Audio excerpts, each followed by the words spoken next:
Have you ever had one of those strange moments where someone starts speaking English to you, and for a second your mind goes completely blank? You know the feeling. You recognize the words. You know you've studied them before, but somehow they don't come to you fast enough. A few seconds later, your brain catches up. You understand everything. But in that first moment, you think, what's happening to me? I used to be better than this. Maybe I've forgotten my English. I've heard people say those exact words so many times. I've lost my English. My English is getting worse. I think I need to start all over again. And every time I hear that, I want to stop the conversation for a second and say, are you sure? Because what most people describe isn't losing English. It's something completely different. It's falling out of practice. And those two things are not the same at all. Think about someone who played the piano for years. If they stopped playing for 5 years, what would happen the first time they sat down in front of a piano again? Would they perform perfectly? Probably not. Their fingers would feel slow. Their timing would be off.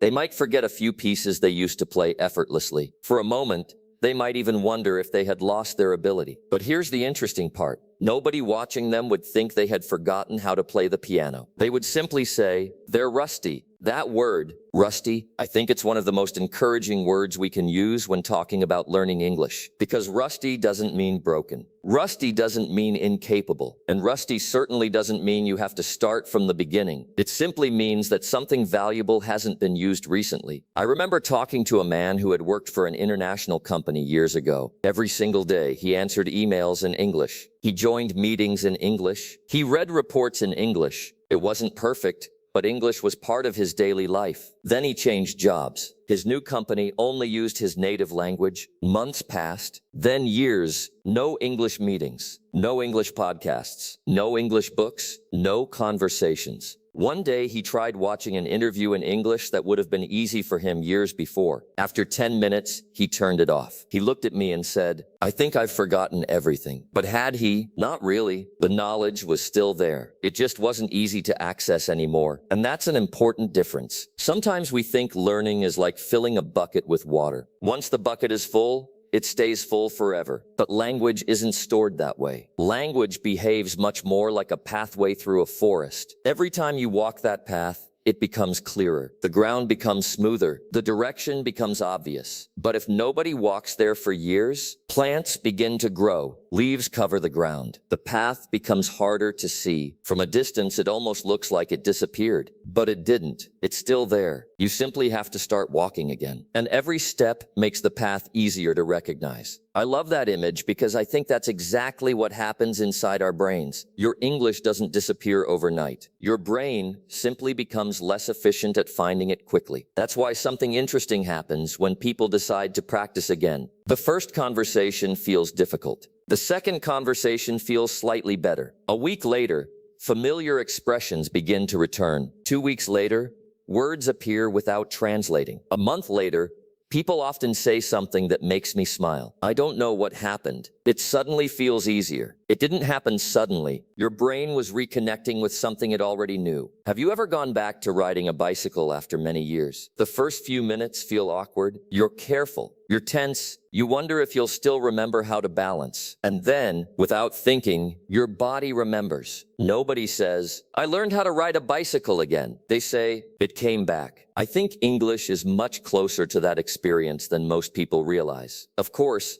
languages are more complex than riding a bicycle. I'm not saying they're exactly the same, but they share something important. Skills that were built over time usually come back much faster than skills that have never existed before. That's why I always feel a little sad when someone says, I think I need to start from zero. Because many of them are not at zero, not even close. They're standing on years of listening, years of reading, years of studying, years of classroom lessons, years of watching movies, years of recognizing words, years of building a foundation they simply haven't used recently. Imagine spending 10 years building a beautiful house. Then you close the door and leave for a while. Dust gathers. The windows become dirty. The garden grows wild. When you come back, you don't say, I need to build a new house. You clean it. You open the windows. You let the light in again? The house was always there. It just needed life again. Maybe your English is exactly like that. Maybe what feels like failure is actually silence. Maybe what feels like forgetting is simply the result of not using a skill that once played an important role in your life. And if that's true, then today's conversation should give you a lot of hope. Because if you haven't lost your English, if you're simply out of practice, then you're probably much closer to speaking confidently again than you think. And Laura,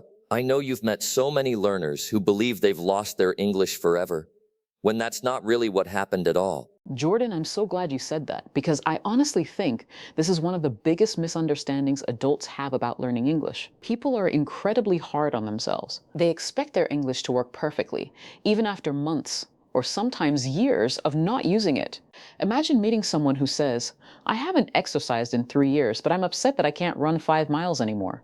Most of us would smile and say, "Well, of course, your body just needs time to get moving again." We wouldn't judge them. We certainly wouldn't tell them they had forgotten how to walk. But when it comes to English, we treat ourselves very differently. We immediately assume something is wrong with us. We think we failed. We think we weren't talented enough. Or maybe we convince ourselves that we were never good at English in the first place.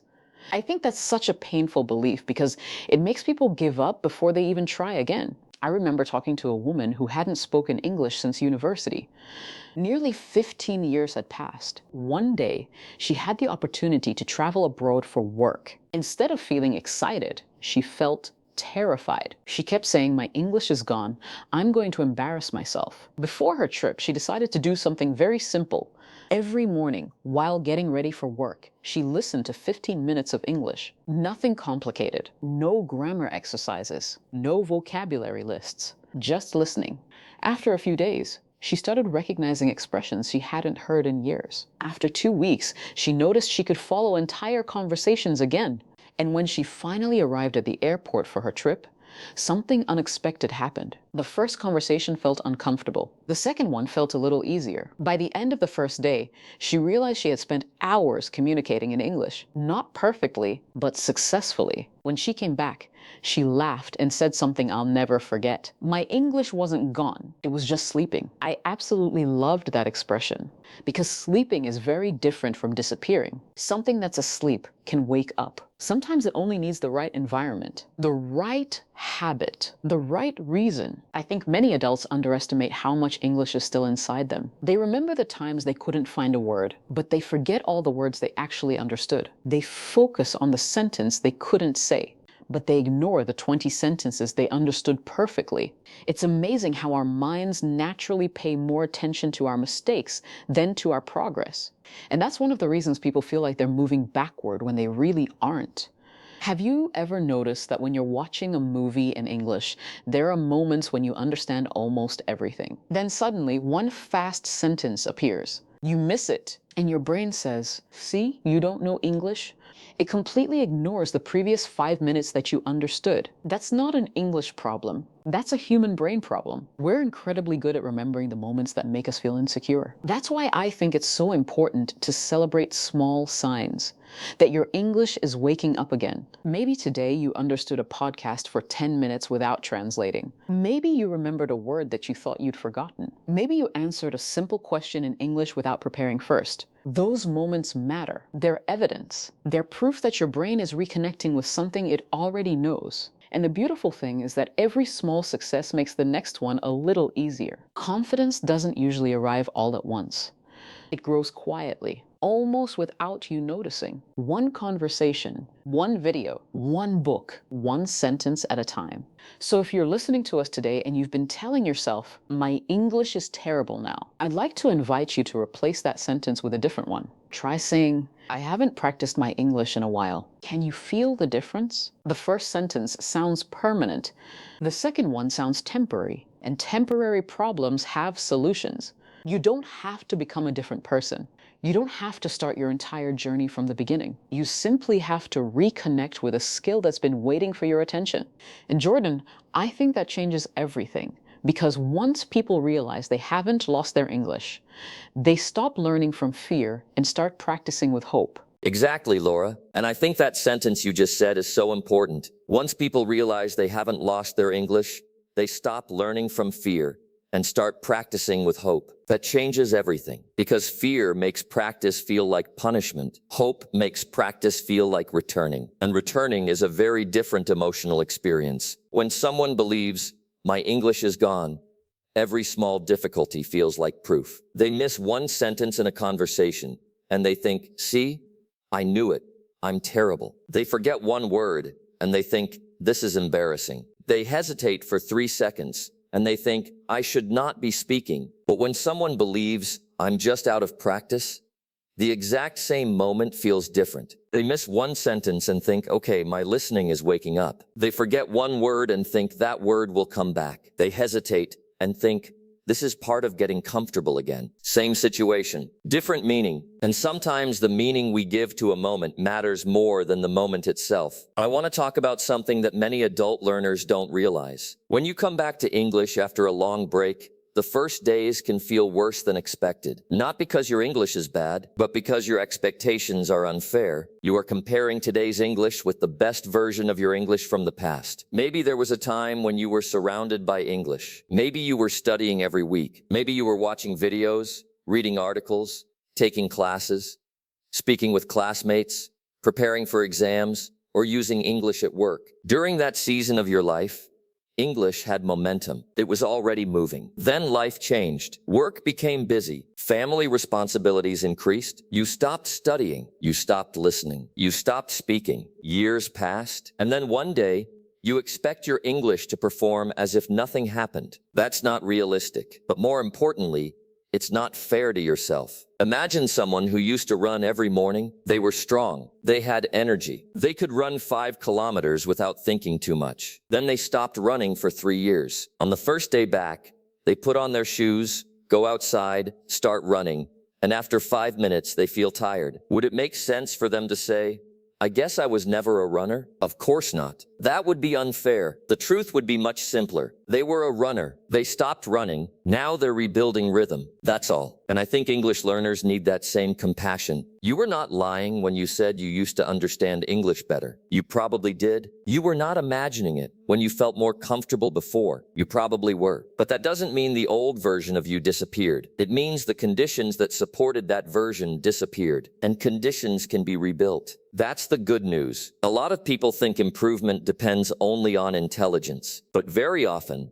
improvement depends on environment. What are you hearing every day? What are you reading? What conversations are you exposed to? How often does your brain need to search for English? How often does your mouth need to form English sounds? How often do you give yourself permission to be a little uncomfortable? If English is not in your environment, your brain has no reason to keep it active. The brain is practical. It saves energy. It prioritizes what you use. If you use your native language all day, every day, of course that language will feel faster. Of course it will feel easier. Of course your English will feel slower by comparison. That does not mean your English is weak. It means your native language is getting daily training and your English is not. That's a very simple idea, but it can remove a lot of shame, because shame says, "Something is wrong with me." Practice says, "Something needs attention." Those are completely different messages. One closes the door. The other opens it. I also think many people misunderstand what it means to practice English again. They imagine they need to return to a serious study routine. 2 hours a day, a notebook, a grammar book, a perfect plan, a new course, a strict schedule. And because that feels heavy,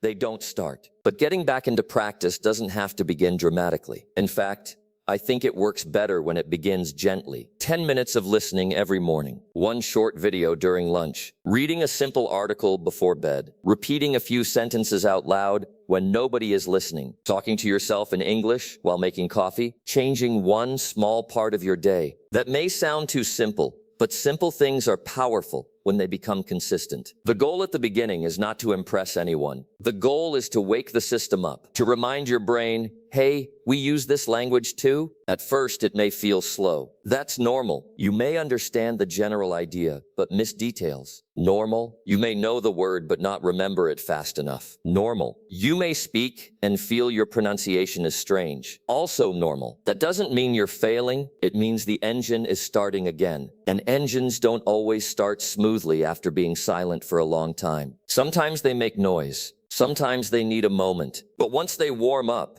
They run better. There's something very encouraging about the second time you learn something. And I don't even know if learn is the right word. Maybe it's more like recovering, reactivating, reconnecting. The first time you learned English, everything was new. The sounds were new. The sentence structure was new. The expressions were new. Even the feeling of listening to another language was new. But when you return to English, you're not entering a completely unknown world. You recognize the streets. You may not remember every direction immediately, but the place is familiar. You hear phrases and think, oh, I remember that. You see a word and think, I used to know this. You listen to a conversation and suddenly your brain starts predicting what might come next. That's not starting from zero. That's memory coming back online. And this is why I always encourage people to be patient during the first stage. The first stage is not about performance. It's about reconnection. Don't judge your English by the first day back. Don't judge your speaking by the first conversation. Don't judge your listening by the first podcast. That would be like judging a musician by the first song they play after years away from the instrument. Give yourself a little time. Give your brain repeated contact. Give your mouth permission to feel awkward.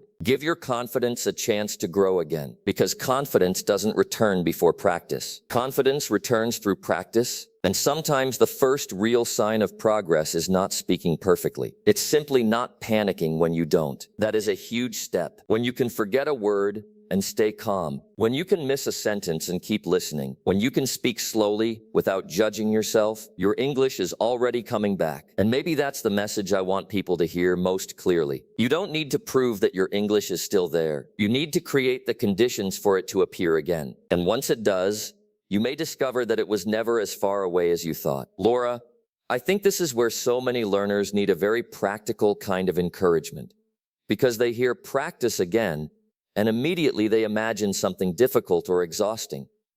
But it can actually be much softer than that. Exactly, Jordan. And I really like that you said practice can be softer than people imagine. Because when adults hear the word practice, many of them immediately feel pressure. They imagine homework. They imagine correction.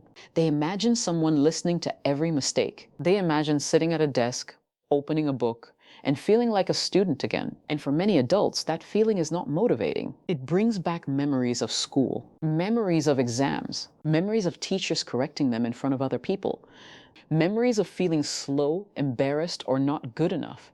So when they think, I need to practice my English again, they don't feel hope. They feel tired before they even begin. But I think we need to completely redefine what practice means. Practice does not always mean studying harder. Practice can mean bringing English back into your life in small, natural, human ways. It can be gentle. It can be private, it can be enjoyable, it can even feel comforting. If your English has been asleep for a while, maybe the first step is not to force it to run. Maybe the first step is just to invite it back into the room. I know that sounds simple, but I think it matters. Because many people try to restart English with too much intensity. They say, okay, from Monday, I will study 2 hours every day. I will finish a course. I will memorize 50 words. I will speak perfectly. And after 3 days, they feel exhausted. Then they stop. And when they stop, they think, see, I can't do this. But the problem was not their ability. The problem was the size of the promise. Sometimes we make the promise so big that our real life cannot support it. And when real life wins, we blame ourselves. I think a better question is not, how much English can I force into my day? A better question is, where can English naturally fit into the life I already have? That question is much kinder, and it's also much more realistic. Maybe English fits into your morning when you're making coffee. You listen to a short conversation while the water is heating. Maybe English fits into your commute. You listen to the same podcast episode twice, not because you are slow, but because repetition helps your brain reconnect. Maybe English fits into your lunch break. You watch 5 minutes of a simple video and don't worry about understanding every word. Maybe English fits into the evening. You say 3 sentences out loud about your day. Very simple sentences. Today was busy. I had a meeting. I feel tired, but I'm okay. That is practice. That counts.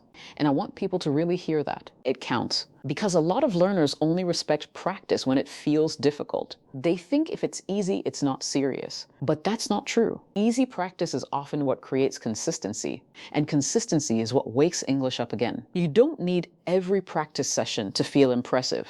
You need it to happen often enough that your brain begins to expect English again. There is something beautiful about making English normal instead of dramatic. When English becomes dramatic, every moment feels like a test. You open YouTube and think, let's see if I still understand. You speak one sentence and think, let's see if I make a mistake. You read one paragraph and think, let's see how bad I am now. That is exhausting. But when English becomes normal, the pressure goes down.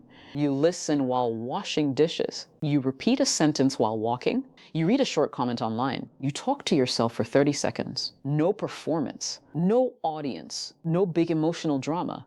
Just contact, and contact matters more than people think. A language stays alive through contact, not perfect contact, regular contact. Think about a friendship.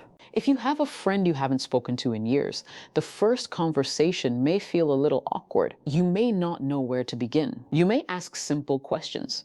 How have you been? What's new? How is your family? At first, the rhythm is not fully there. But if the friendship was real, something starts coming back. The memories return, the comfort returns, the natural flow returns. English can feel like that too. At first, it may feel like reconnecting with an old friend. A little strange, a little emotional, a little uncomfortable, but not impossible. And the more you show up, the more familiar it becomes again. I also think it helps to lower the goal at the beginning. That may sound strange because people usually believe they need bigger goals. But when you're returning to English after a long break, smaller goals are often more powerful. Instead of saying, I need to speak fluently, say, today I will listen for 10 minutes. Instead of saying, I need to understand everything, say, today I will understand the main idea. Instead of saying, I need to have a full conversation, say, today I will say 5 sentences out loud. Instead of saying, I need to sound like a native speaker, say, today I will speak clearly and calmly. Those goals may seem small, but they protect your confidence.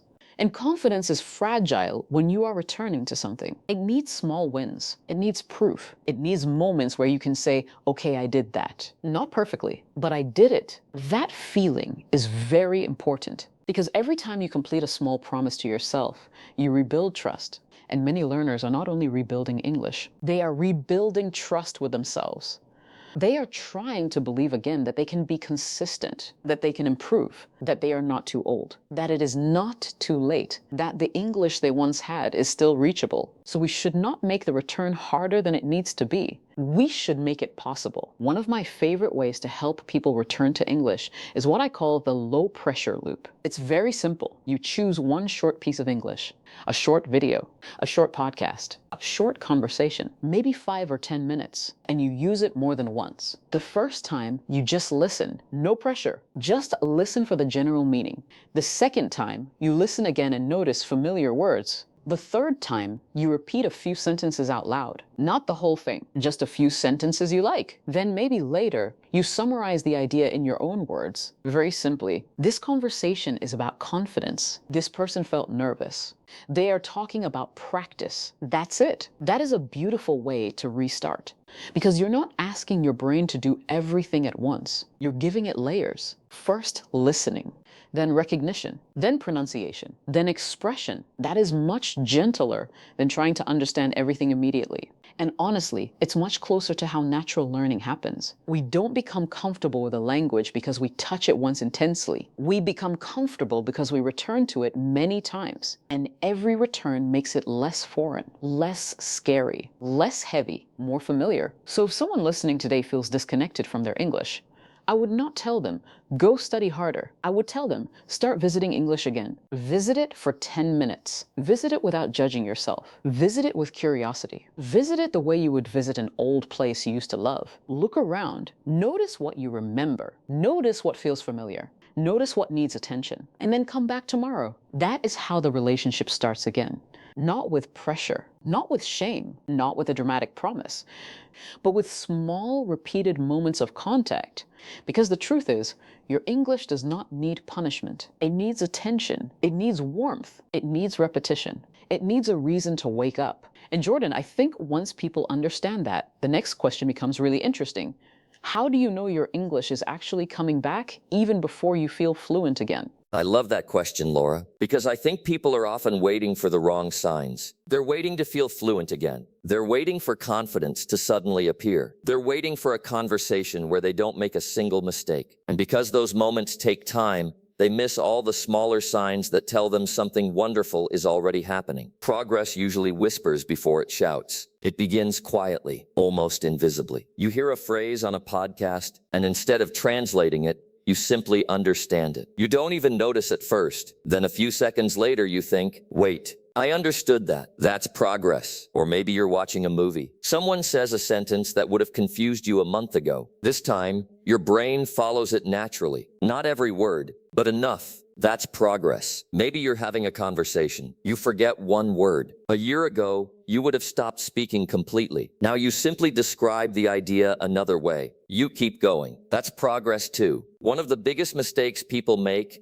is believing that progress only counts when everything feels easy. But real progress usually looks much messier than that. It looks like fewer moments of panic, shorter moments of confusion, longer moments of understanding, more willingness to keep talking, less fear of making mistakes. Those changes are difficult to measure, but they're often the most important ones. I sometimes compare learning English to watching the sunrise. If you stare at the horizon for 10 seconds, it doesn't seem like anything is changing. Everything looks exactly the same. But if you come back 30 minutes later, the entire world looks different. The change was happening the whole time. It was simply too gradual to notice second by second. I think confidence grows the same way. Nobody wakes up one morning and suddenly says, "That's it. Now I'm completely confident." Instead, confidence is built from hundreds of tiny experiences. You understand one more sentence. You answer one more question. You survive one more conversation. You laugh at one more mistake instead of feeling embarrassed by it. Little by little, your relationship with English changes. And I think that's actually the goal. Not just better English, a better relationship with English. Because if every interaction with the language makes you anxious, you'll avoid it. But if English begins to feel familiar, comfortable, safe, you'll naturally spend more time with it. And spending more time with it is exactly what makes you improve. It's a beautiful cycle. Practice creates confidence. Confidence creates more practice. More practice creates more confidence. Eventually,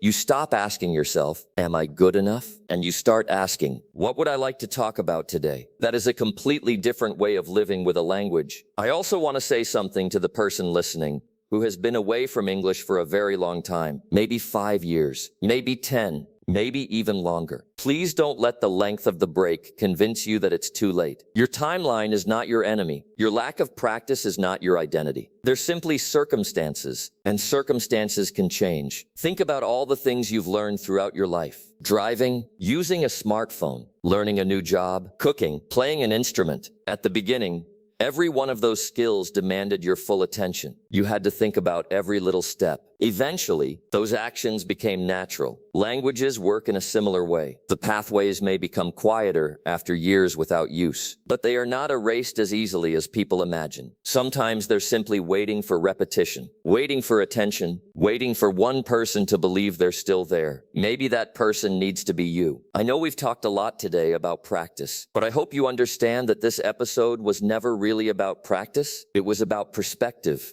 Because your perspective determines whether you continue or quit. If you believe you've lost your English, you'll probably give up. If you believe you're simply reconnecting with it, you'll probably continue. The actions may look exactly the same: listening, reading, speaking, watching videos, but emotionally, they're completely different journeys. One is driven by fear, the other is driven by hope, and hope is a much stronger companion over the long term. So the next time you catch yourself saying, "My English is terrible now," pause for a moment, take a breath, and ask yourself a different question. What if I'm simply out of practice? That single question might remove years of unnecessary frustration. It might give you permission to start again without shame, without embarrassment, without the impossible expectation of being perfect on the first day back. Because nobody expects that from a runner. Nobody expects that from a pianist. Nobody expects that from someone returning to the gym. So why should you expect it from yourself? Be patient. Be consistent.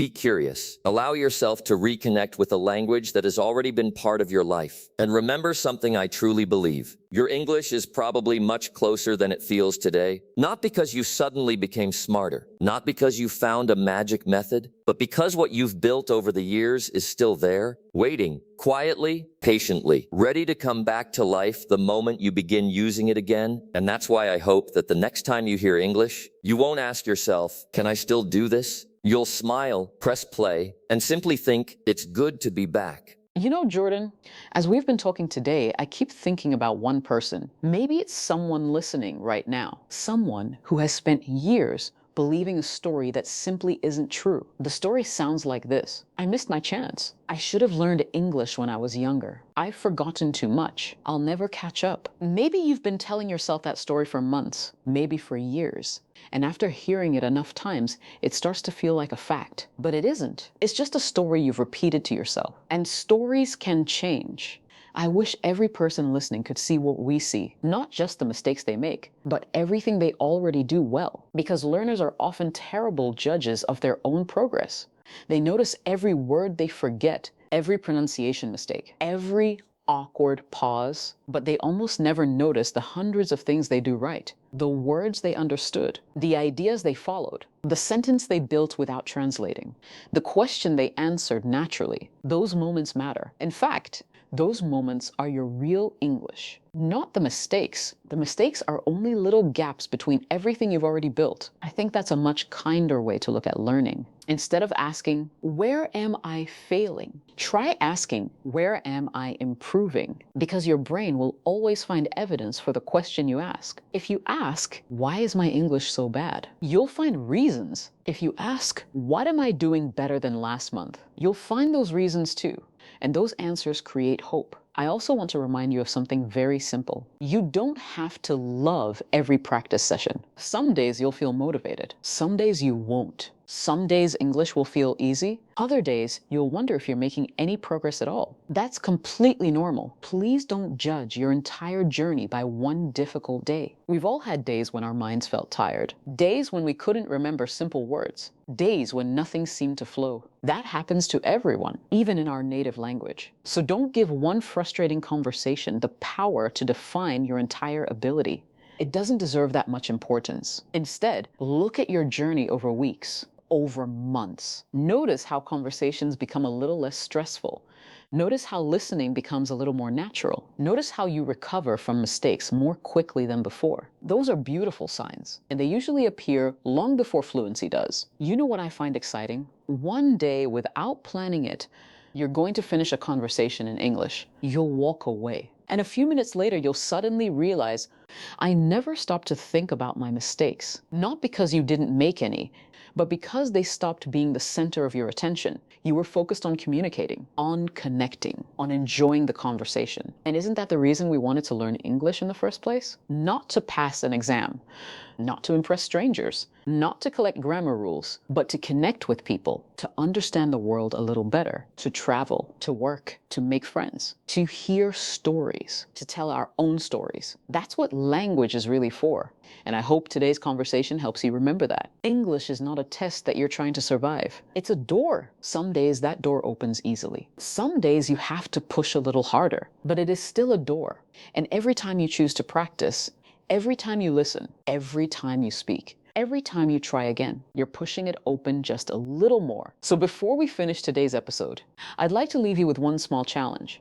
Not a difficult one, not something that will take hours, just one simple promise. After this video ends, spend 10 minutes with English today. That's it, 10 minutes. Listen to something, read something, say a few sentences out loud, watch another conversation. Do anything that reminds your brain, yes, we're using English again. Don't worry about being perfect. Don't even worry about improving today. Just reconnect. Because sometimes the most important step isn't making huge progress. Sometimes it's simply refusing to drift away again. And if you keep choosing those small moments, day after day, week after week, you'll look back one day and realize something incredible. The English you thought you had lost was quietly finding its way back to you all along. Thank you so much for spending this time with us today. We truly hope this conversation helped you see your English and yourself a little differently. Take care of yourself. Be patient with your progress. And we'll see you in the next episode.